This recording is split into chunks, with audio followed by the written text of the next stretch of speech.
Minister in the Presidency for Women, Youth and Persons with Disabilities, Sindisiwe Chikunga, has called and urged for stronger action to be taken against the curbing of adolescents and the pregnancy of teenage mothers. And of course, we understand that more than 30 teenage mothers gave birth in public hospitals on Christmas Day.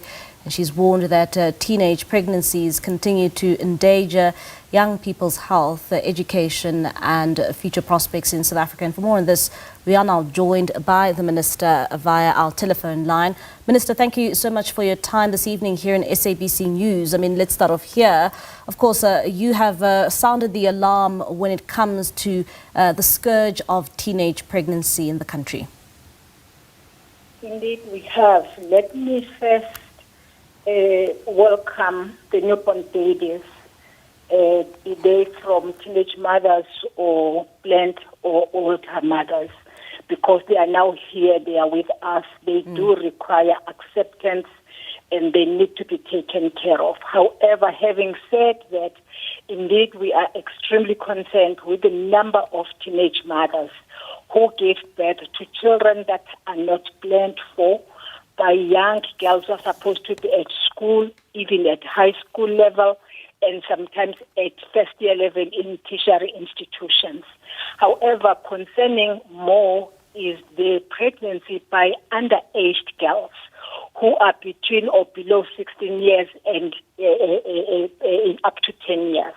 And if you look at the numbers that were recorded last year, for instance, in 2024, it's 2,328 pregnancies by girls who are between 10 and 14 years old who gave birth to children.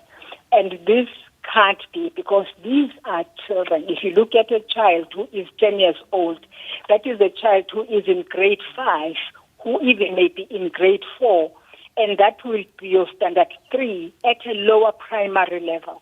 And such children cannot give birth to children because themselves they are children. And that is why we are extremely concerned, and that is why as a department we have decided that we need to have a very collaborative approach in this matter.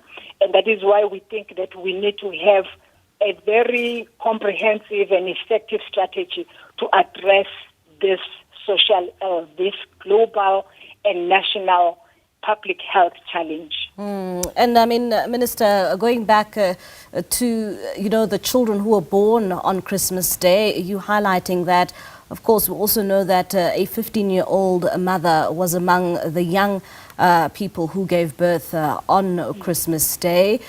When it comes to these kind of issues, where do you think we are going wrong as a society if we're having, mothers as young as 15 years old?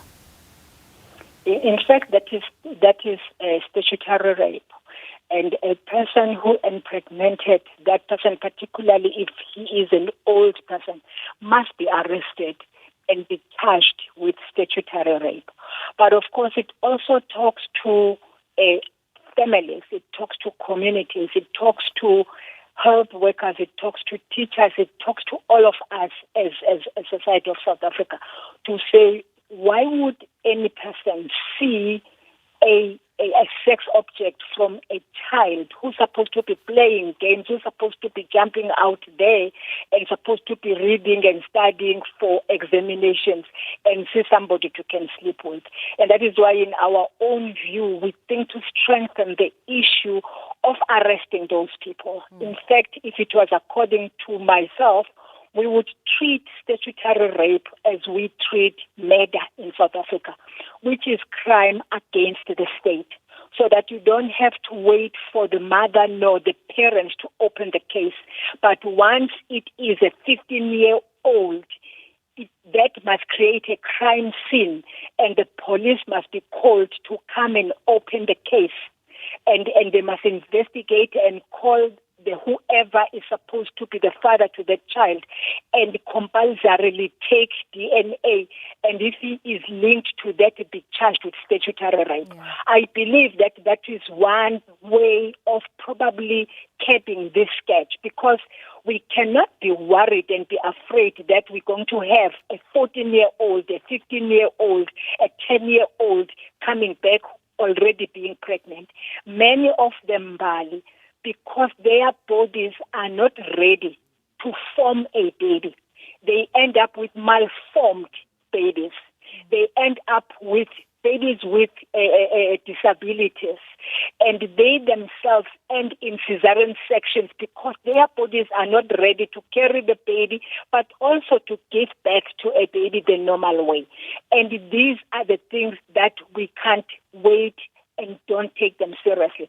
So I agree, a 15-year-old, that is a statutory rape, particularly if the father is much older than that girl. And talking about that, I mean, you also make emphasis of the issues around that, quite often some of these young girls and these young mothers who end up having children, it's usually with men who are much older than them. What role do social ills and poverty play when it comes to the issues of teenage pregnancy in the country? There's a lot. If you look at deliveries that are taking place now, it's pregnancies that will have happened in April last year, possibly during Easter weekend, etc. If you look at the busiest month in labor wards in South Africa, it will be April, it will be September again. That will be the pregnancies that will have taken place now in December. Look at what is happening. Look at the manner in which people are drinking during this time, to the extent that parents may not even know as to where their little girls are during the night because they are celebrating. So the issue of alcohol abuse by parents themselves, who hardly have time to look after their young girls, but also the abuse by the young girls themselves, the abuse of alcohol, and men preying on these young girls. And as far as I'm concerned, it does not matter the condition of the girl. No man must think of sleeping with a girl who is below 16. As a matter of fact, no man should consider sleeping with any woman because she is either drunk or she is vulnerable. Sex must happen where it is convenient, where a person has agreed and the person is of age to can actually consent to sex. And that is the whole issue about this one. However, we do have a problem where parents do not have time to take care and to look after their children. If you look at this, those will probably be some of the factors that lead to such pregnancies. We are extremely concerned. I also believe that we have quite a number of departments that play some role. The Department of Education, the Department of Health, the Department of this, etc. We think that we need to coordinate the work of departments of government, but also of societies, of families, of everybody in order to keep this sketch, because it can't continue like that. All right, Minister, thank you so much for your time. That is Minister in the Presidency for Women, Youth and Persons with Disabilities, Sindisiwe Chikunga there, just talking to us about the scourge of teenage pregnancy in the country, also highlighting that more than 30 teenagers gave birth on Christmas Day.